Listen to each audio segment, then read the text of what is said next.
বাংলা ডিকশনারিতে লজ্জা বা English ডিকশনারিতে shameful বলে যদি কোনো ওয়ার্ড হয়, সেইটা কালকে বার্সেলোনার পারফরমেন্স দেখার পর উৎপত্তি হয়েছে। এটা জাস্ট একটা পারফরমেন্স ছিল না, এটা ছিল সম্পূর্ণ একটা ডমিনেশন। কুকুরের মতো মারা যেরকম বলে, কুকুরের মতো ধোয়া যেরকম বলে, সেরকমভাবে বার্সেলোনাকে কাল চেলসি পিটেছে।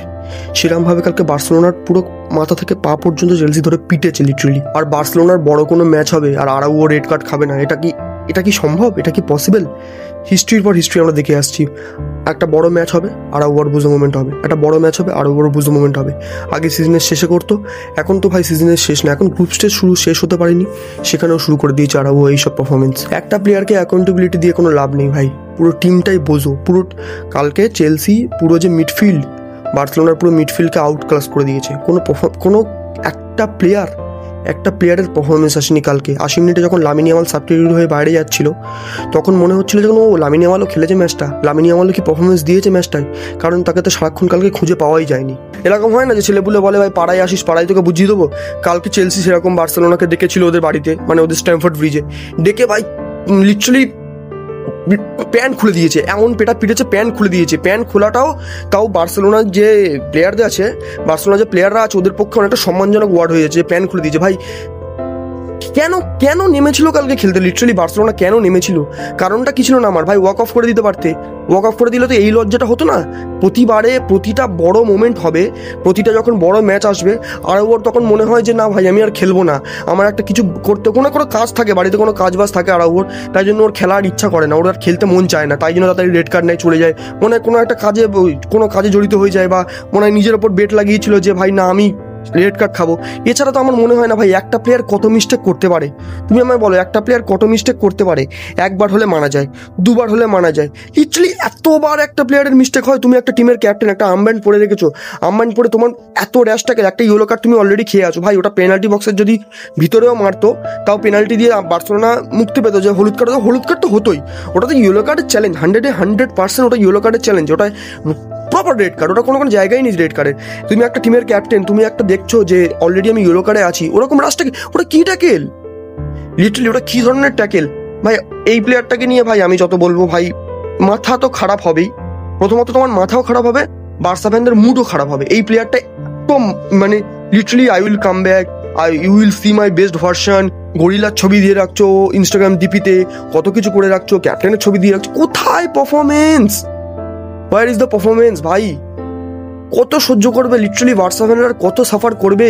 প্রতিটা ফ্যান বেসের কাছ থেকে শুনতে মাথা পচে গেছে বার্সা ফ্যানদের। আর এদের না আছে কোনো লজ্জা, না আছে কোনো শরম। প্রতিটা বার বড় জায়গায় এসে এদের এরকম করতেই হবে। আর আরাউও শুধু না, নট অনলি আরাউও, ফেরান টোরেস ভাই, যদি কোনো শুট আউট হয় না, যদি কোনো শুট আউটে গেলে তুমি হয়তো তোমার সামনে শুট আউট হচ্ছে, তোমাকে মারতে আসছে লোকজন, তুমি যদি দেখো অপোনেন্ট থেকে ফেরান টোরেস আসছে, তুমি দাঁড়িয়ে থাকবে, কিছু করার দরকার নেই, ও এমনিই মিস করে দেবে। ওর ফাঁকা যদি বল থাকে না, যদি জাল ফাঁকা থাকে, ওই ফাঁকা জালেও মিস করে দেবে। ও এমন ধরনের প্লেয়ার ফেরান টোরেস ভাই। ওই গোলটা গোলকিপার অপোজিটে ঝাঁপাচ্ছে, অলরেডি গোলকিপার অপোজিটে চলে যাচ্ছে, মানে ফাঁকা গোল, লিটারালি প্লেস করলেই গোল। ও কি করছে না, বাইরে মারবো, ভিতরে মারার কোনো জায়গা নেই, বাইরে মারবো। ফেরান টোরেস হবে না ভাই, ফেরান টোরেসকে দিয়ে হবে না। আমাদের লিটারালি একটা নাম্বার 9, প্রপার নাম্বার 9। আমি তো ফ্লিককে বলি ভাই, র্যাশফোর্ড ইল ছিল আগের ম্যাচে, ফ্লু ছিল, ঠিক আছে ভাই, র্যাশফোর্ড তো পুরো প্রপারলি সুস্থ। র্যাশফোর্ডের এক্সপিরিয়েন্স আছে চেলসির সাথে খেলার, র্যাশফোর্ডের এক্সপিরিয়েন্স আছে লন্ডন ক্লাবগুলোর সাথে খেলার। তুমি কেন র্যাশফোর্ডকে খেলাচ্ছ না? কেন ফেরান টোরেসকে স্টার্ট দিচ্ছ?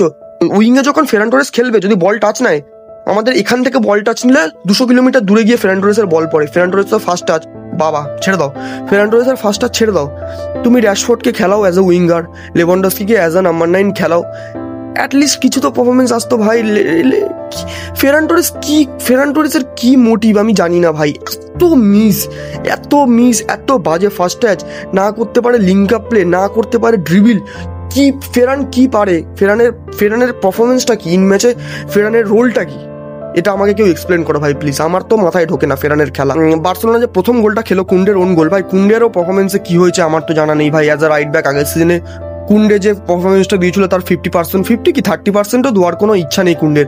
ওই ওন গোলটা ওটা একটা ওন গোল হতেই পারে, সেটা মিস্টেকের ব্যাপার না, কিন্তু একের পর এক কুন্ডের যে ফাম্বেলগুলো করে আসছে, কুন্ডের যে কি হয়েছে, কেউ কি কোনো ওর ওপর টুকটাক করেছে না কি করেছে ভাই জানি না। এত কুন্ডে আগের সিজনে একটা মানে অস্ত্র, হাকিমি যখন পারফরমেন্স করেনি তখন বলা হচ্ছিল কুন্ডে এই সিজনের বেস্ট রাইট ব্যাকের অপশন ক্যান্ডিডেট হতে পারে, কিন্তু ভাই এই সিজনে আমার তো মনে হয় কুন্ডের থেকে ভাই একটা অ্যাজ এ এলচের ব্যাকআপ আরবিও ভালো খেলে দেবে। কুন্ডের এত বাজে পারফরমেন্স যাচ্ছে, বার্সার বোর্ডকে অবভিয়াসলি এই ব্যাপারটা নিয়ে চিন্তা করতে হবে যে অ্যাজ আ কুন্ডেকে কি আমরা প্রপারলি রাইট ব্যাকে পরের সিজনেও চাই। আমি বলছি না যে কুন্ডেকে বেঁচে দাও বা কিছু করে দাও, কিন্তু আমাদের তো আগে ফরওয়ার্ড স্টেপ নিতে হবে ভাই, কিছু তো করতে হবে। এরকমভাবে তো চলতে পারে না যে একের পর এক একটা প্লেয়ার মিস্টেক করে আসছে, সে অ্যাকাউন্টেবিলিটি নেবে না, পুরো টিমটাকে সাফার করতে হবে, পুরো ফ্যান বেসটাকে সাফার করতে হবে। অপোজিট ফ্যানরা তো বসেই আছে বার্সেলোনাকে ট্রোল করার জন্য, সেটা তো নতুন কিছু না, কিন্তু ভাই অ্যাকাউন্টেবিলিটা কে নেবে? এটা কে নেবে? কুন্ডে নেবে? সে নেবে না। বার্সা বোর্ড নেবে? সে নেবে না। তাহলে নেবে এটা কে? এই যে পারফরমেন্সগুলো এই সিজনে তো পুরো অলরেডি বার্সেলোনার পারফরমেন্স কি ডাউন হিলেই আসছে, আপ হিলে তো কোনো যাচ্ছে না। তুমি ওই অলিম্পিয়াকোস এইসব ছোটোখাটো টিমদের ধরে পিটে দিলে এখানে তো কোনো কিছু যায় আসবে না। মেন পারফরমেন্স, মেন যে তোমার যেখানে পারফরমেন্স করার সেইখানে তো কিছু হচ্ছে না। আগের সিজনেও ধরে নিয়েছিলাম আমরা ফাইনালে যাবোই যাবো, 100% ফাইনালিস্ট হবই হবো, কিন্তু সেই ইন্টার মিলানের কাছে গিয়ে আমাদের পিটে আসতে হলো, 7-7টা গোল খেয়েছি। বাদ দাও, এই সিজনে হান্সি ফ্লিক বলেছিল আমাদের টিমকে রেনোভেট করতে হবে, টিমকে এগিয়ে নিয়ে চলতে হবে। কি করলো বার্সা বোর্ড? ইনিগো মার্টিনেজকে বেঁচে দিল, যে টিমের একটা মেন অস্ত্র। ইনিগোর জায়গায় কালকে আরাউহো খেললো, আর আরাউহো। এবার আসি লামিন ইয়ামালের কথায়। লামিন ইয়ামাল অবশ্যই ভালো প্লেয়ার, লামিন ইয়ামালকে নিয়ে কোনো সন্দেহ নেই, কিন্তু ভাই কালকে তো আমার মনে হয় না লামিন ইয়ামাল মাঠে ছিল। লামিন ইয়ামালকে যখন ম্যাচ শেষে তোমার কুকুরেয়া পকেট ঝাড়ছে, তখন চাবির রিং মানিব্যাগের সাথে লামিন ইয়ামাল এরকম পড়ে গেছে পকেট ঝাড়ার সময়। এই 80 মিনিটে সেই বললাম না, যখন সাবস্টিটিউট হয়ে যাচ্ছে তখন লামিন ইয়ামালকে মনে পড়লো বার্সা ফ্যানদের যে ও আজকে লামিন ইয়ামালও খেলেছিল। হয়তো প্রথম পাসটা যে ফেরান টোরেসকে দিয়েছিল ওইটাই গোল দিলে হয়তো ম্যাচের স্টেট চেঞ্জ হয়ে যেত বা যাই চেঞ্জ হয়ে যেত, কিন্তু কালকে চেলসি যা মোটিভ ছিল, কালকে চেলসি যে জিল নিয়ে খেলতে এসেছিল, আমার মনে হয় না হয়তো ওই গোলটা দিয়ে দিলেও বার্সা আরও গোল খেত। কালকে আরও গোল খাওয়ার চান্স ছিল বার্সার অবশ্যই। ওই 5 থেকে 60 মিনিটের একটা তোমার ফেজ এসেছিল, সেখানে কিছুটা বার্সেলোনা তোমার ডমিনেট করার চেষ্টা করেছিল, তারপর জেকে সেই। আর এর থেকে আবার প্রমাণ হয়ে যায় যে পেদ্রি বার্সেলোনার বেস্ট প্লেয়ার। পেদ্রি বার্সেলোনা যে পুরো টিমটাকে কন্ট্রোল করে, পেদ্রিকে ভাই আমাদের বার্সেলোনার প্রোটেক্ট যে কোনো ভাবে পেদ্রিকে প্রোটেক্ট করতেই হবে। খেলায় তো প্রথমত আমাদের ইন্টেন্সিটি কোথাও ছিল না, বার্সেলোনার প্লেয়ারদের মধ্যে কোনো ইন্টেন্সিটি নেই জেতার। একমাত্র সেই রাফিনা যখন সাবস্টিটিউট হয়ে এলো, প্রেস থেকে শুরু করে বল জেতার চাহিদা, পাসিং সবকিছু দেখা যাচ্ছিল যে হ্যাঁ এই প্লেয়ারটাই খেলতে এসছে, বাকি প্লেয়াররা শুধু ঘুরতে এসছে। রাফিনাকে ইমিডিয়েটলি বার্সার হয়ে স্টার্ট করতেই হবে। রাফিনার যে ইন্টেন্সিটি, যে গেম পাওয়ার, আমি ভিডিওর প্রিভিউতেও বলেছিলাম যে রাফিনাকে দেখাতে হবে যে সে কে, এবং সে তো প্রপারলি ফিট হয়ে আসতে পারেনি যেহেতু সাবস্টিটিউশনে ছিল রাফিনা। সাবস্টিটিউটে আসার পর রাফিনা কিছুটা পারফরমেন্স আপগ্রেড দেখিয়েছে, বাকি প্লেয়ারদের থেকে তো 100 বার্সেলোনার 4টে প্লেয়ার মিলে যা এই চেষ্টা করছিল, রাফিনা এসে একাই তাই চেষ্টা করছিল।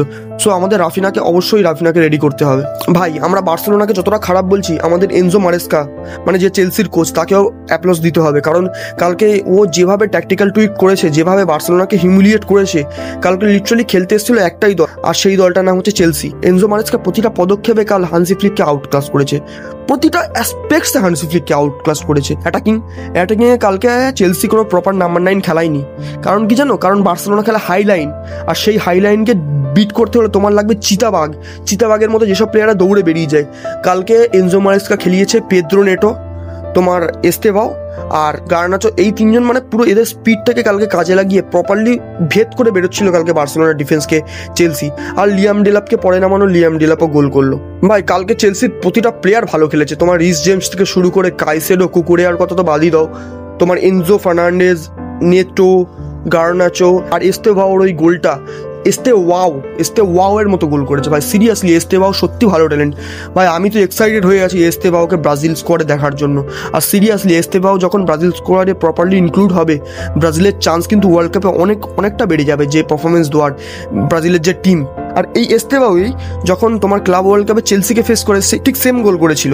মানে এস্তেভাওর মধ্যে এইটা আছে যে বড় ম্যাচের পারফরমেন্সের ব্যাপারটা, এস্তেভাও নিজেকে আস্তে আস্তে ইমপ্রুভ করছে, বয়সটাও কম, আর সময়ের সাথে সাথে এস্তেভাও নিজেকে আরও ওপরের দিকে নিয়ে যাবে, এটাই আশা করা যায়। আগের সিজনে যেরকম আমরা প্রতিটা ম্যাচ জেতা বা প্রতিটা পদক্ষেপে আমরা হান্সি ফ্লিককে অ্যাপ্লজ করছিলাম, হান্সি ফ্লিকের বাহবাই করছিলাম, অবশ্যই হান্সি ফ্লিক সেটা ডিজার্ভ করে। কিন্তু ভাই কালকে যে লসটা হয়েছে সেইটাও সম্পূর্ণ হান্সি ফ্লিকের ওপর। প্রথমত তুমি ফেরান টোরেসকে কেন স্টার্ট করাচ্ছ? তুমি দেখছো ফার্মিন লোপেস চলছে না, তাহলে ফার্মিনকে আউট করে কেন রাফিনাকে আনছো না? অবশ্যই রাফিনা, একটা কথা আছে না, তুমি যতটা বেঞ্চের জন্য রেডি তুমি ততটা ম্যাচের জন্যও রেডি। তার মানে ও বেঞ্চের জন্য রেডি আছে, নিশ্চয়ই একটা হাফ প্রপারলি খেলতে পারতো রাফিনা। কেন রাফিনাকে আনছো না? মিডফিল্ডে কেন টুইক করছো না? কেন কাসাডোকে আনছো না? সব কিছুর জন্য অ্যাকাউন্টেবিলিটি কিন্তু হান্সি ফ্লিককে নিতে হবে। হ্যাঁ, হয়তো আরাউও বোঝো মোমেন্ট দেখিয়ে রেড কার্ড নিয়ে বেরিয়ে গেছে, সেক্ষেত্রে হান্সি ফ্লিকের কিছু দোষ নেই, কিন্তু ভাই ওই প্লেয়ারটাকে তুমি কেন স্টার্ট দিচ্ছ? তুমি যখনই জানো যে বড় ম্যাচে আরাউওর পারফরমেন্স এরকম হওয়ার আছে, স্টার্ট দেওয়ার দরকার নেই হান্সি ফ্লিক তোমার আরাউওকে। তুমি ওর জায়গায় কুবার্সিয়ার ক্রিশ্চিয়ানসেনকে খেলাও বা কুবার্সিয়ার এরিক গার্সিয়াকে খেলাও, যে পারফরমেন্সটা চলে আসছিল। কি দরকার আরাউওকে স্টার্ট দেওয়ার? হ্যাঁ, হয়তো আমরা বার্সা ফ্যানরা আরাউও স্টার্ট করলে বা আরাউও ভালো খেললে আমরা বাহাবাই করতাম, কিন্তু ভাই এই যে কালকের হার, এই হারের অ্যাকাউন্টেবিলিটিও কিন্তু হান্সি ফ্লিককে নিতে হবে। জেতার জন্য যেরকম হান্সি ফ্লিক দায়ী, বার্সেলোনা হারার জন্য কিন্তু হান্সি ফ্লিক দায়ী। আর আমি কিছু বার্সা ফ্যান বেসদের বলতে চাই, ভাই তোমরা যে বলছিলে না ম্যাচের আগে যে চেলসি ইজি হারিয়ে দেবো, কোনো ব্যাপার না, চেলসি 3-0 না 4-0, লামিন ইয়ামালের হ্যাট্রিক আসছে, রাশফোর্ডের হ্যাট্রিক আসছে। ভাই আমি এখনো রিকোয়েস্ট করবো, প্লিজ রিল দেখা বাদ দিয়ে প্রিমিয়ার লিগকে ফলো করো। ভাই প্রিমিয়ার লিগে আর্সেনালকে বিট করে সব থেকে বেশি চান্স ক্রিয়েট করেছে এই চেলসি টিমটাই। আর্সেনাল 1-এ আছে, চেলসি 2-এ আছে। প্রিমিয়ার লিগের টেবিলটা জানো তো? আর্সেনাল 1-এ আছে, চেলসি 2-এ আছে।